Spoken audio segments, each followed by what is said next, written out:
connaissance spirituelle muga ubumenyi bw'imhemu rero de Dieu. bw'Imana. Ok, un exemple. Akarorero, Ton téléphone. telefone yawe Tu as le code. bafise code. Hein? Est-ce que j'ai besoin, même si je dis, ok, je vais avoir la foi. Je sais que le Seigneur pourrait me révéler si c'est important.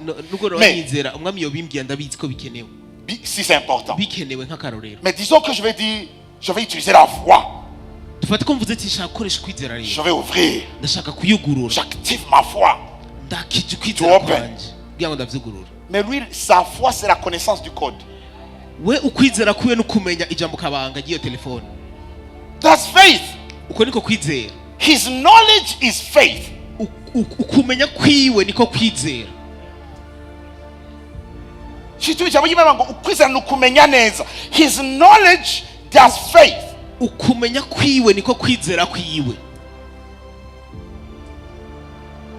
La foi n'est pas quelque chose au hasard. Ukwizera si ikintu kiza uko nyene. Alors c'est terrible de voir qu'un esclave devient roi. Mais où est-ce qu'il est passé? With his understanding. Yaciye hehe n'ukumenya kwiwe. With his mind. N'ivyiyumviro vyiwe. He's untrained. Yigishijwe gute? How? Gute?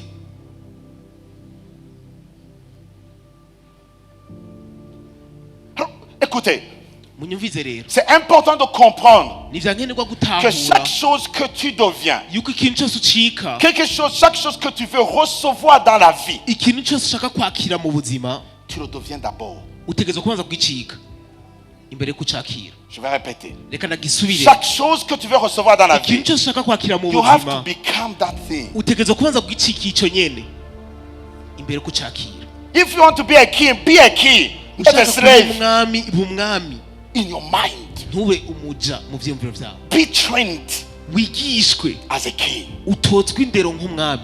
You want to be a businessman, Ushaka kuba umuntu akomeye mu rudandazwa, put a time to be trained as a businessman. fata umwanya wo kwigishwa nk'umuntu Learn business. yarudandaza. Wige business, Learn about money. wige ibijyanye n'amafaranga. Want to possess money, learn money. Ushaka kugira amafaranga, igishwa amafaranga. Learn business. Iga business. What do you want to be? Ushaka gucika iki? Learn it.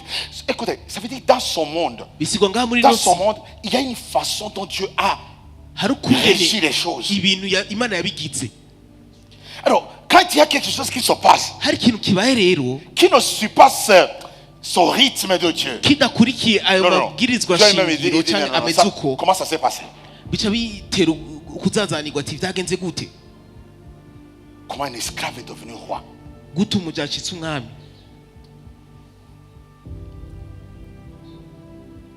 Comment?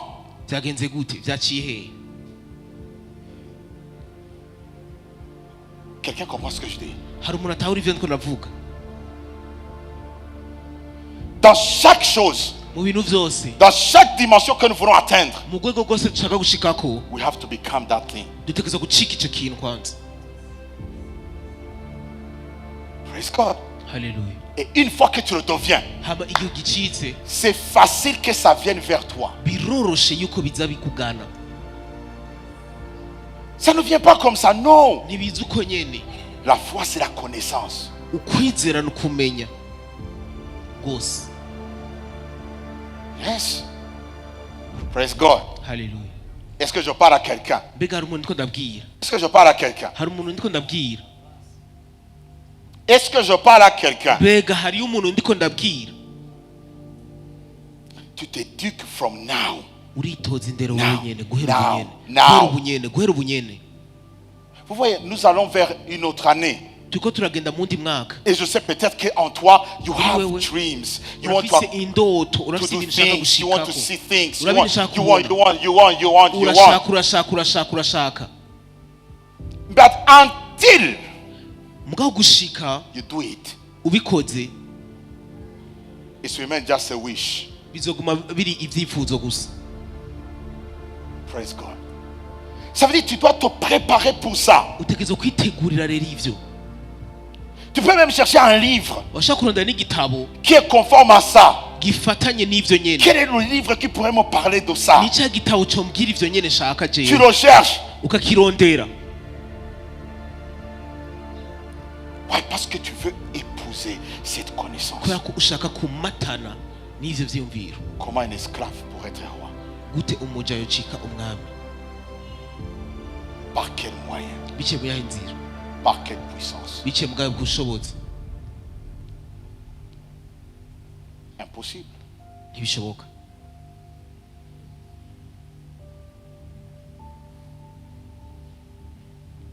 Praise God. Hallelujah. Praise God. Hallelujah. Un esclave qui vient à régner. Praise God. Umuja aja hano aganza. Comment ça? Gute. Comment ça pourrait arriver?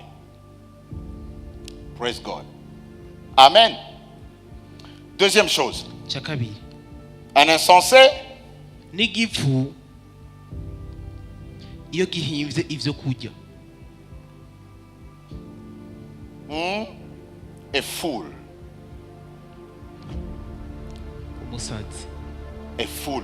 igifu Parce que si vous descendez en bas, ko mumanutse on va vous expliquer baca ce basigurira qui est en haut, en bas. ibiri musi. On va vous montrer l'exemple d'une petite animal. Mais Baca là, bakwereka restons d'abord là. akarorero k'agakoko gatoya D'un petit animal. Restons d'abord là. mugato Est kuvuga ko foule. igifu Ngo iyo umutwe haze ngo amena inkono niko abesha sinzi ko ari byo. Praise God. Praise God mu Burundi abantu bacokoza ibitari. Amen. Mais qu'est-ce qu'il voulait dire? Il voulait tout simplement ashaka kuvuga que lorsque tu es rassasié, ko iyo uhaze ce que le Burundais voulait dire, c'est que il ne pense plus qu'il aura encore faim. iyo umurundi ahaze nasubira kwiyumva ko adasubira kugira inzara. Un insensé, c'est un ignorant. Ni umuntu atazi. Lorsqu'il est rassasié, Igihe ahaze c'est fini. Il commence à danser, à chanter. birarangiye ashitangwa gutamba Il ne sait pas qu'il aura encore faim. ntazi ko azasubira kugira inzara ejo. Donc un insensé est incapable Igifu rero ntigishobora de prévoir l'avenir. gutegekanya ku bwa kazoza. Il est comme ça. Nuko ameze. Un insensé regarde ce qu'il mange now. Igifu kiraba ivyo kiriye ubu nyene gusa. Il ne sait pas ce qui va arriver demain. Ngizora bizoba ejo.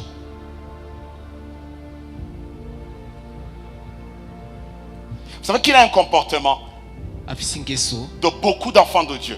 ingeso z'abana b'Imana benshi. Je vais vous le dire. Reka ndababwira.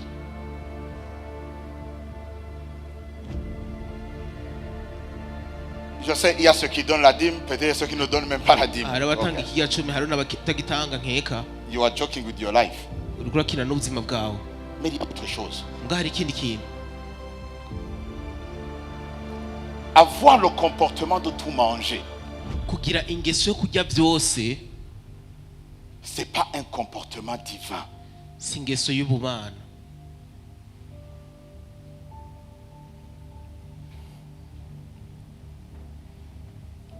Je ne sais pas si quelqu'un comprend ce que je dis. Sinzi ko hari umuntu ariko atawe icyo ndikanavuga.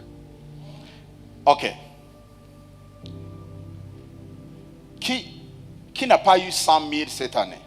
Ninde atakoze ku bihumbi ijana uno mwaka aduze ikiganza? Donc voilà personne. Nta n'umwe. Qui n'a pas eu 1 million? Ninde ataronse umuriyoni? Vous avez trouvé, il n'y a personne. Nta n'umwe. Ah, je vois certaines filles là-bas. Bamwe bari ngaha. Now, Ubu think rero, about it. vyiyumvire. Imagine, tu te dis que tu n'as pas eu ça. Iyumvire wibwiye ati ntavyo naronse. Mais pourtant, Mugabo tu en as eu. warayaronse. Mais tu as été comme un insensé. Mugabo wabaye nk'igifu.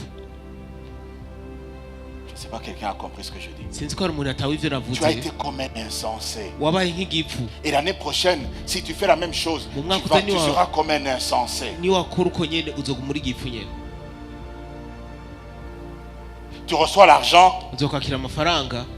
tu manges tout. Tu ne donnes même pas la dîme. Et quand même tu donnes la dîme. Ntutange n'ikigira Et cumi. parfois quand même tu donnes la dîme. N'igihe utanze ikigira cumi. Le reste, tu regardes l'argent que tu as. Ibisigaye uraba. Tu te demandes quoi faire avec cet argent. Ukaca ubaza ati nzokora iki n'aya mafaranga ko ari Et menshi. directement tu vas manger les michopo. Ukaca ugenda kurya imicopo n'akabenzi Et tu termines tout. n'amarolex. kacoheza vyose Tu es un insensé. uri igipfuncuti Parce qu'un sage, kubera ko umunyabwenge lorsqu'il est même rempli, n'igihe yuzuye mu nda ahaze il sait qu'après quelques heures, arazi ko inyuma y'amasaha make il aura besoin encore de manger. aza kuba akeneye gusubira kurya Donc, bisigura il a la mentalité de l'épargne. arafise ivyiyumviro vyo kuziganya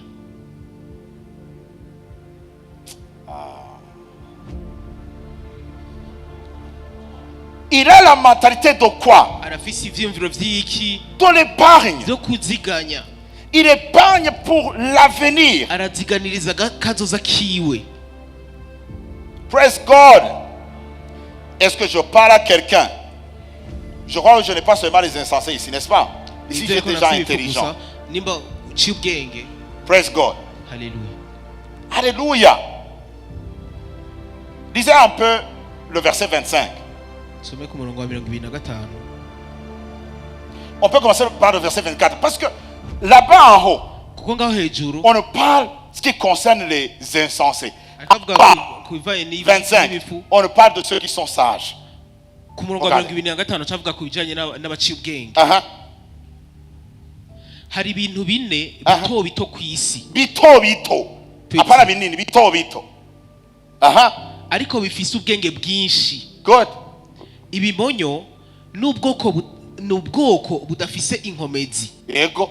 Yamara vyiziganiriza indya zavyo zo muci. Oya mwavyumvise. Igihe c'imvura Dans le temps de la vyo biriko biziganya ivyo bizojya mu fourmis gihe épargnent c'uruzuba. pour qu'ils mangent dans le temps de la sécheresse ou bien du soleil. Hari umuntu atumvise. Haye mvuze ngo igihe c'imvura hari umuntu abona gusa imvura muci. Sivyo ariko aravuga. C'est plus que ça. Birarengeye ivyo. Uramaze kumva kubwiye ngo Lorsqu'on dit ngo igiti umutama azogira iki? Azokota cyangwa azokugama ngo agica akiri muto. Agitera akiri muto. Uragitera kugira mukurane. Kubera cyagi uzoba utagishobora gukura. Nico uzozawugamamwo. Parce que le jour où tu ne seras pas en termes de marché, tu viendras te prendre comme abri sous l'arbre. Nico uzokura ko inkoni, nico uzokura ko ivyo wota, nico uzokura ko vyose wicaye. Mugabo wagiteye ryari? Wagiteye kiri muto. Lorsque tu étais encore petit, lorsque tu avais encore de la force et de l'énergie. Nico gituma uno munsi. C'est pourquoi aujourd'hui, ukiri muto, lorsque tu es encore petit, kora ugoma n'umutwe umeneke. Travaille et bosse. Kora. Travaille. Kugira ngo pour que igihe utazobwishobora gukora, le temps où tu ne seras pas en force de travailler, uzoba uri kurakorerwa n'ivyo wakoreye. Tu seras en train de manger le fruit de ton travail de jeunesse. Yeah. Praise God. Y a-t-il quelqu'un qui m'entend? Ikimonyo nta nguvu zifise hanze mugabo gifise wisdom. Mais ça, la sagesse, les fourmis ont la sagesse. Mu gihe kitazogishobora gukora. Pour le temps où il ne sera pas encore favorable. Donc un insensé, il mange tout, il est rassasié, il dit oh, je suis rassasié, je n'aurai plus faim.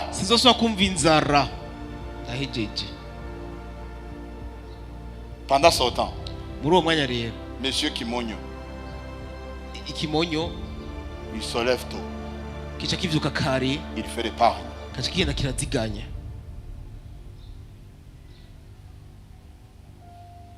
Ah oui. Ah oui.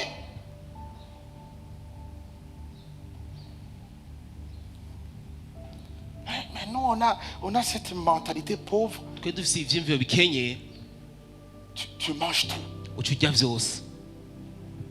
Moi, j'ai une question, les gars. Si tu ne manges pas les pizzas là, tu vas mourir. Non. Regarde le pizza là. Ça coûte combien pizza? Hein? 35 000. 40 000. 30 000. Oui. Toi, c'est 25. J'ai dit 35. Ah, ok. Je pensais 25. J'allais dire, c'est quelle pizza ça? 35 000. 35 000. Hein? Il m'a dit 35 000. Toi, tu vois seulement pizza. Tu vois pizza. Où on a pizza? Pizza. 35 000, tu vois pizza. ufashe mu ntoki ibihumbi 35 ubona pizza gusa. Tu dis, oh, je mange. Mais quand tu te Qui mets de manger là, tu vas où? À la toilette? Igihe uhejeje kurya uca ugenda muri toilette. Si au moins Yaba tu étais sage yaba uciye ubwenge gatoyi et tu as commencé à créer, watanguye kurema ikintu, quand tu vas à la toilette, tu prends ça, tu vas vendre. Parce que ça, c'est du fumier. N'est-ce pas?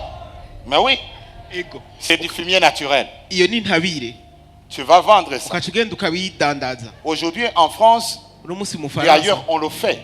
uno musi barabikora. Il y a même une société en France qui réunit tous les pipis des gens. Vous savez, tous les pipis que tu reçois la journée, tu amènes ça là-bas, on te donne l'argent. Chaque jour. Yemwe n'umutahe. Il y a une autre entreprise qui fait les tapis à partir des cheveux des gens. Tous les salons de coiffure des cheveux, on prend ça, on amène sur cette entreprise, on crée des tapis. À partir des Umutahe ku cheveux. mutwe.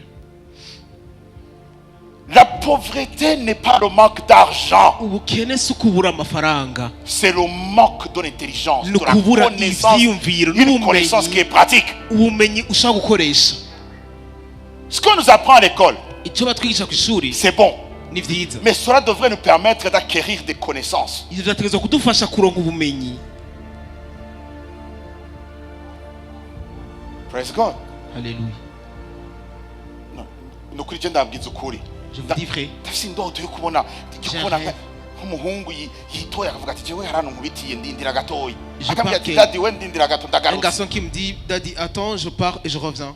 Akambwira ati ugiye he mwana? Ngiye kwiga ingene bakora Je vais apprendre. impapuro mu bitoki. Kwera impapuro zirava mu bitoki. Nk'ivyo mwana navyo muzi. Comment faire des papiers? Ibitumbatumba vy'ibitoki birava mu impapuro. Ati nkubitiye hiyo mu Buganda. Ngiye Je kwiga ingene pars en bakora Ouganda impapuro. pour apprendre ça. Mugabo ugiye mu Buganda, Toi, tu vas en Ouganda, ugiye muri Kuri Beach. kibaye.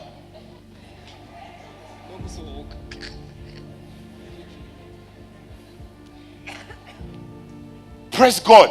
Alléluia. Ari ubumenyi Il y a une connaissance. iyo ubufise Lorsque tu la possèdes, uweje gusekuriza tu viens de sécuriser kazoza. your destiny, your future. Reka ndabwire ikintu kimwe. J'aimerais vous dire quelque Ndakunda iyi chose. mentalite abongereza bafise. J'aime cette mentalité des anglophones. Abongereza bavuga ngo Les anglophones disent, umwana wawe ntuzomuraga akazi kawe. tu ne donneras pas comme héritage à ton enfant ton travail. Uzomuraga business yawe. Tu vas lui donner ton business. Akazi utondako iminsi yose Ton travail de tous les jours, ntushobora kukaraga umwana. tu ne pourras pas le donner comme héritage à ton enfant. Mugabo urazi ko umumekanisien Même mécanicien, naho ubwana bwiwe abona bitagenda mu ishuri même si son enfant ça ne marche pas à l'école, arashobora kururaga ubumenyi bwiwe. il peut l'amener et lui donner sa connaissance. None simbara aracariho, hariho imikate yarahagaze ntihagarara kandi hajya n'umwuzukuru n'umwuzukuruza Et son nange. petit et petit-fils, Ni ukuvuga arrière-petit-fils, business iramusumba we ijya ku mageneration. son business va sur les générations. Hariho mentalite rero Il y a une utiza mentalité kugira hakiri kare. que tu dois avoir. Wowe nyene ugiye mu mutwe ukahugurura, wowe urashobora kwiyugururira mu mutwe, Tu peux hanyuma t'ouvrir dans ta ugasarangura ukaraba ibiriyo ukavuga Et ati tu bagabo t'enchaînes, tu enlèves. ibintu mfiseyo Ces hari choses ikintu que byomfasha. j'ai, est-ce que ça peut m'aider? Uzatache byogufasha, Si ça ne va pas t'aider, fata umukubuzo ukubure hama uronde enlève ushirayo et cherche ce que tu dois y mettre vyogufasha. qui vont t'aider. Hari ubumenyi mu Burundi afasha bwogufasha Il y a des connaissances, lorsque tu les as au Burundi, ça ne va pas t'aider. kweri mu Burundi. Parce que tu es au Burundi. Mu Burundi turi mu gihe habuze isukari. On est dans un temps où on n'a pas même de sucre. Uwokora isukari mu Burundi woyoronka amafaranga. Si Quoi tu n'a fais rien. le sucre, tu vas avoir de l'argent parce qu'il n'y en a pas. Badupermise ko twese tuyikora amafaranga yacaboneka. Si ça nous permet, qu'on nous permette de faire ça, on Urabizi. aurait de l'argent. Urabizi kuyikora? Mais tu sais faire ça? C'est la question. Praise God. Alléluia. Un insensé rassasié. 3. Igifu- Ne sois pas un igihaze. insensé rassasié. 3. Et on va Ntugifu terminer. gihaze 3. n'umukobwa w'icanke iyo arongowe. Hey. Hey. Hey. Hey. My God.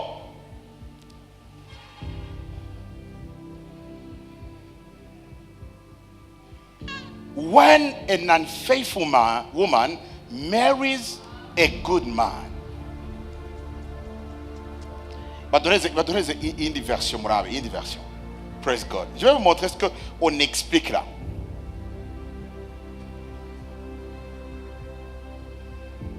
Amen.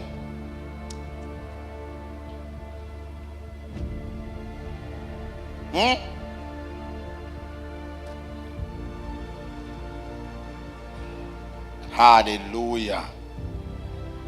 Aha bakoresha ijambo odious. Je crois que c'est comme ça qu'on lit. Praise God. C'est comme ça qu'on lit. Odious. Odious, ni jambo rivuga mukiri sin. Praise God. Or, je ne sais comment c'est né like that. Okay. Bisigura ngo to hate. Kudakunda, kwanka. Be hateful. Umugore w'icanke. A hateful woman. Umugore w'icanke. Ok, alors dans une autre version, je vais vous montrer. Là on dit a hateful woman who gets married. De sommet, une version. Je vais leur donner. When a war is voted Woman of the Year. Oh yeah, c'est terrible. When a prostitute is voted Woman of the Year. When a girlfriend replaces a faithful wife. No, aho ntiturashika wasimvye. Praise God. Kuri 23. Kuri 23. N'umukobwa w'icanke iyo arongowe.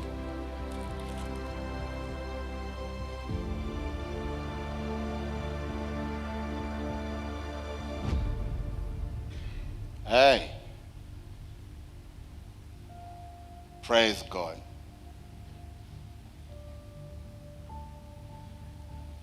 That's not the word I'm seeking. C'est donc ce que ça veut dire dans le grec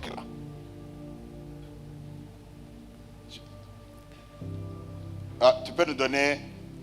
Donne-nous d'abord. On a lu King James. Non, pas King James. Louis II d'abord.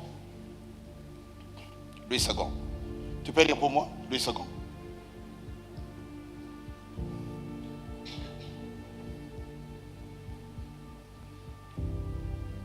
Comme ça, ils vont comprendre ce que je dis. Une femme dédaignée qui se marie. Et une servante qui hérite de sa maîtresse.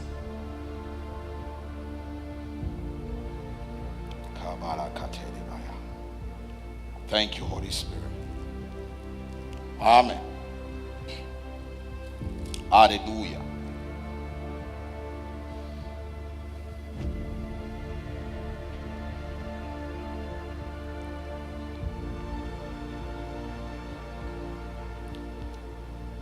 Praise God.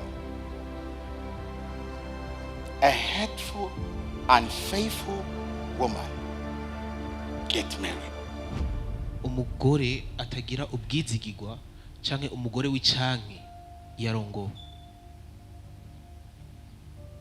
When she gets married, yarongowe, cela étonne. ivyo biratangaje. Je crois même les anges ils sont là, ils sont étonnés, ils disent my God, comment ça s'est passé? N'amarika baca batangara ati vyagenze gute. Il y a une version que je cherche, mon fils. Hein? That's the word. NLT and NIV. I want NLT and NIV. Praise God. NLT and NIV. A bitter woman Aye. who finally gets a husband. A bitter woman. That's NLT. A bitter woman. Do you understand the meaning of bitterness? Uratahura iryo jambo. Being hateful. W'umururazi, umugore w'umururazi iyo aronse umushinga nta cyangwa umugabo. Umugore wo mu rurazi iyo aronse umugabo. Yes. Ico kintu kiratangaje mu isi. No mu ijuru baratanga bati vyagenze C'est étonnant dans le monde et au ciel.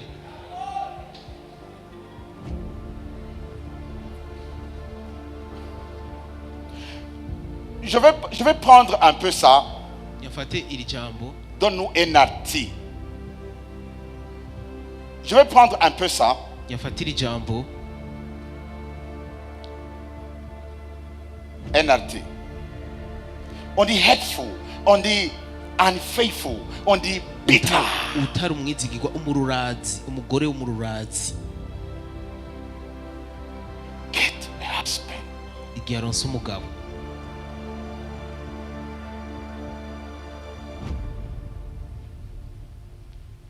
On dit that's a miracle. Icyo ni igitangaza.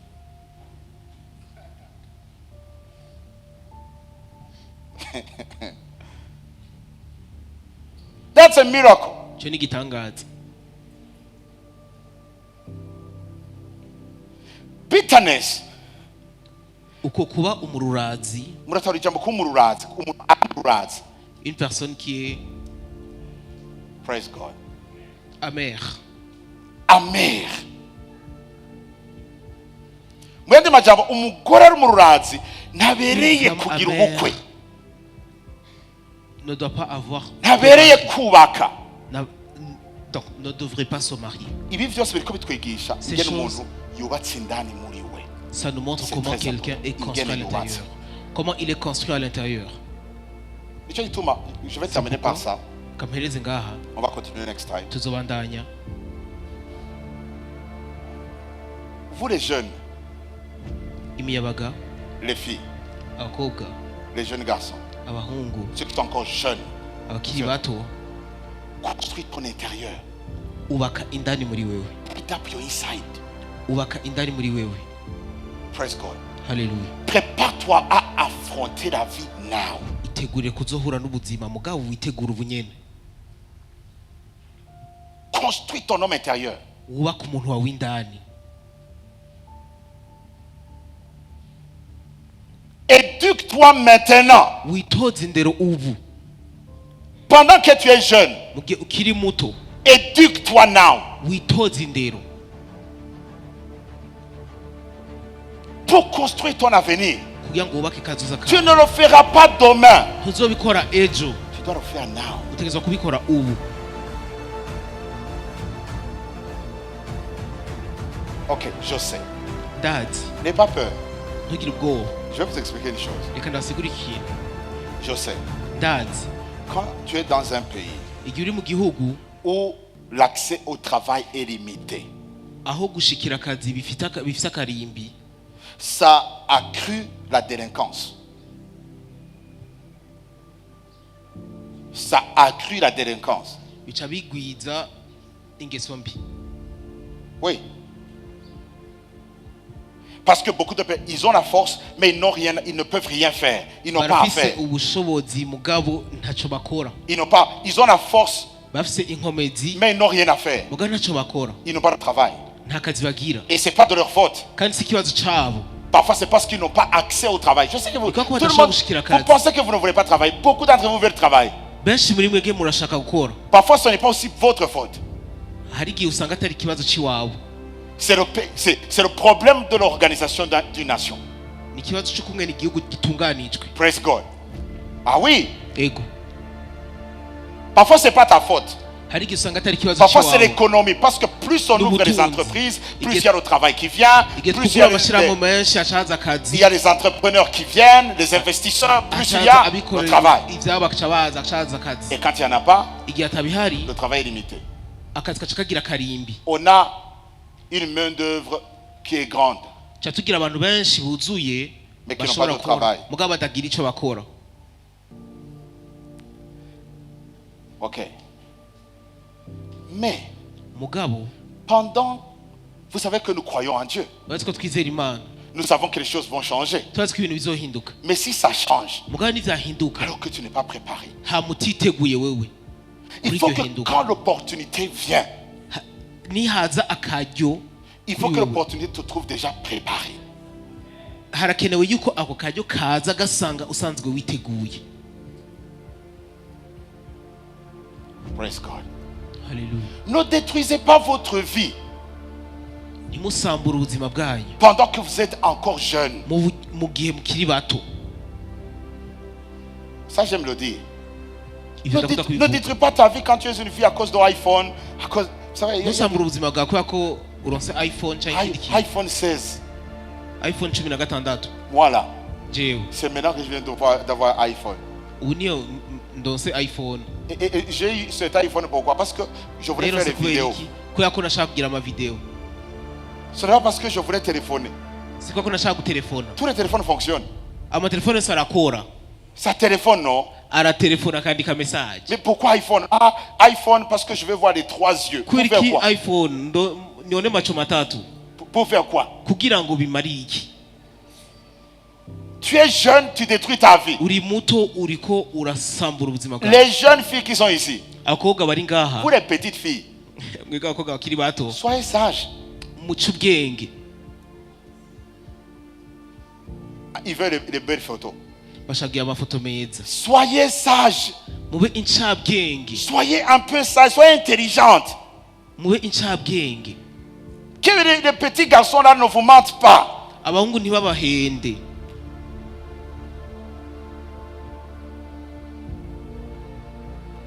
Umugore w'icanke yaranse umugabo. Ikintu cya mbere giteye ubwoba muri ino Ce qui si est terrible dans ce monde, nuko iyi si irabika le monde garde kandi et conserve, kandi irakubikira. et conserve quelque chose pour toi. Nihagera kuja kurongorwa Lorsque tu seras en âge de te marier, wa mukobwa, nihagera kuja kurongorwa, fille, lorsque tu vas te marier, hagire uzosanga watwawe wagendanye na oncle uwo mugabo agira gutware. tu vas marcher avec l'oncle de ukabona oncle yasaze Ton mari. ngo yamunguye ngo ujya mukobwa ngo ntumutware. et l'oncle te dit non, non, ntamukunze ati ne prends pas cette femme. Non, vuga non. impamvu ntamutwara. Dis pourquoi je dois pas me Oya, marier avec tugende cette umva ntashaka femme. kumutwara. Moi, Ati, je kubera veux iki pas. ndashaka ko ndamutwara. Pourquoi? Dis-moi. Kumbe afere ni ndende. Hari aho bahuriye.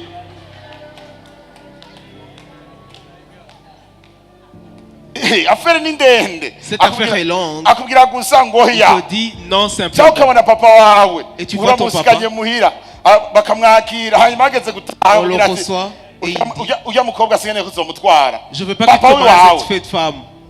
Ton papa. ati kweli udashaka ko ndamutwara ga papa. Pourquoi tu veux pas que je me marie Oya avec ngo cette abantu fille? ngo je nabamenye.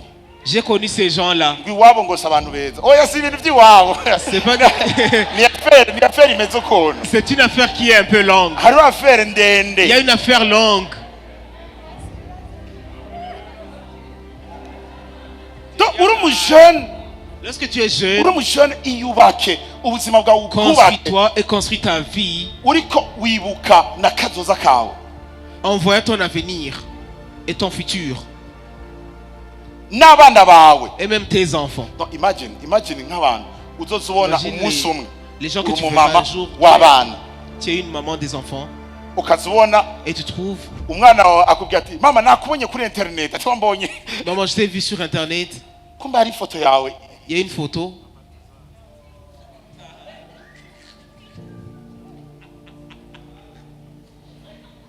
Ivyo byo gusanga kubera kutagira ubwenge À cause du manque d'intelligence et de sagesse. kirazira kuba icyanke. Iyubake Construis-toi. iyubake hakiri kare. Construis-toi le plus tôt possible. Praise God. Alléluia. Praise God. Alléluia. Praise God. Alléluia. Urankunda? Vous m'aimez? Aha. Amen. hari umuntu ariko aranyumva? Y a-t-il quelqu'un qui Hari m'entend? umujene ariko aranyumva? Y a-t-il un jeune qui m'entend?